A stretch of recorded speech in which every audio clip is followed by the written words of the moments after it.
All right, so a few things.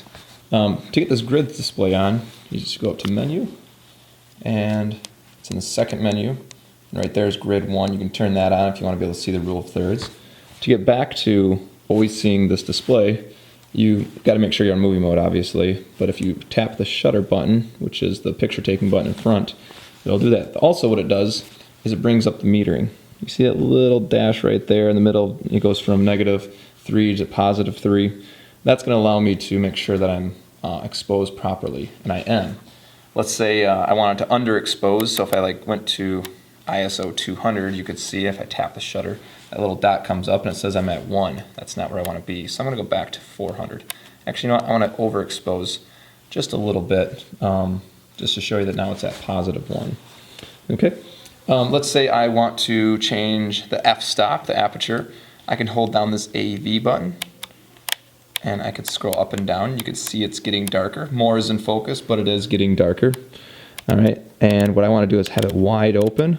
So the widest this one gets is 5.6. If I zoom in, it automatically goes to 5.6. If I zoom out, it goes to 5, and if I want it, since I'm zoomed out, I'm actually able to open the aperture even more. So now we're at 3.5. And you can see it's quite a bit more overexposed. Now one thing I could do is also increase the shutter speed. So I'm not going to hold the AV button here. Instead, I'm just going to rotate the wheel here, and I can increase and decrease the shutter speed. So right now I'm at 1/320th of a second, and I'm going to change that so I can be properly exposed. So right here at 125 looks pretty good according to the metering. And it really depends on you. You know, sometimes you don't want it to look a certain way. You can go higher or lower depending on your subject, because that's what's most important. So let's say I need to have 2 people in focus. So I'm going to make sure the f-stop's higher. I'm going to have it at 7.1.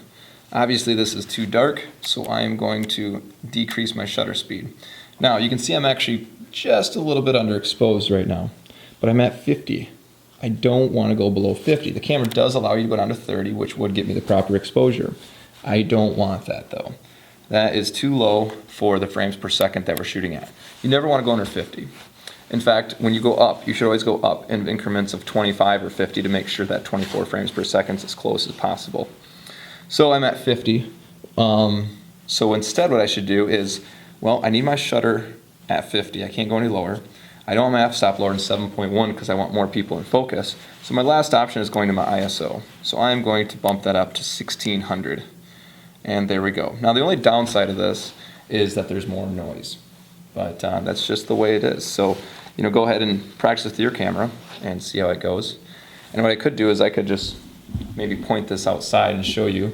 Actually, you know what? I'll just point at this light right here instead.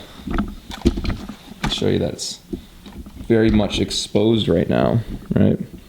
And so for something like this, you know, sometimes, you know, your ISO can't go low enough. In this case, it can because it's not that bright.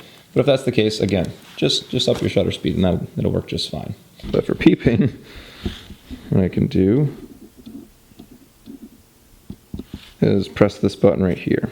So right there, there's the magnifying glass. I just press that, and it zooms in farther and farther. That way, if I do that, then I can make sure that I'm in focus, and I can go up here and change that.